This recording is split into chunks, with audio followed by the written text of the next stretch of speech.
നമ്മളൊരു ലാംഗ്വേജ് മാത്രമല്ല ഇംഗ്ലീഷ് പഠിക്കുമ്പോൾ പഠിക്കുന്നത്. അതെന്ന് പറയുന്നത് നമ്മുടെ ലൈഫിലൊരു ടേണിംഗ് പോയിന്റ് ആകാൻ തന്നെ സാധ്യതയുള്ളൊരു കാര്യമാണ്. ഇപ്പം നമ്മളൊരു ജോബ് ഇൻ്റർവ്യൂവിൽ അല്ലെങ്കിൽ ഒരു മീറ്റിങ്ങിലൊക്കെ നല്ല കോൺഫിഡൻ്റ് ആയിട്ട് ഒരു പേടിയില്ലാതെ ഫ്ലുവൻ്റ് ആയിട്ട് ഇംഗ്ലീഷിൽ സംസാരിക്കുകയാണെങ്കിൽ അത് നമ്മളുടെ കരിയർ ഗ്രോത്തിനും നമ്മുടെ സക്സസിനും ഒക്കെ ഒത്തിരി ഹെൽപ്പ് ചെയ്യും.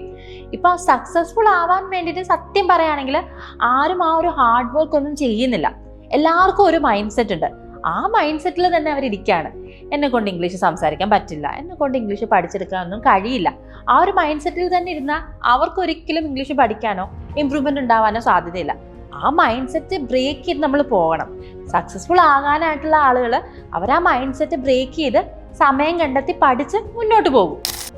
ഡെയിലി ലൈഫിൽ ആർക്കും ടൈം ഉണ്ടാവില്ല മാറ്റി വെച്ച് പഠിക്കാനായിട്ട്. പക്ഷേ സക്സീഡ് ചെയ്യണം, സക്സസ്ഫുൾ ആകണം എന്ന് വിചാരിക്കുന്നവർ അതിന് വേണ്ടിയിട്ട് ഡെഡിക്കേറ്റഡ് ആയിട്ട് സമയം കണ്ടുപിടിച്ച് പഠിക്കും. അവർ സക്സസ്ഫുൾ ആവുകയും ചെയ്യും. അപ്പം നമുക്ക് ആർക്കും പഠിക്കാൻ പറ്റുന്ന ഒരു ലാംഗ്വേജ് ആണ് ഇംഗ്ലീഷ്. അതിനുവേണ്ടി നമ്മൾ കുറച്ച് എഫേർട്ട് ഇട്ടാൽ മതി. നല്ല എക്സ്പീരിയൻസ്ഡ് ആയിട്ടുള്ള ട്രെയിനേഴ്സിൻ്റെ ഒപ്പം ട്രെയിൻ ചെയ്യുകയാണെങ്കിൽ കുറച്ചുകൂടി ഫാസ്റ്റ് ആയിട്ട് നമുക്ക് പഠിച്ചെടുക്കാൻ പറ്റും.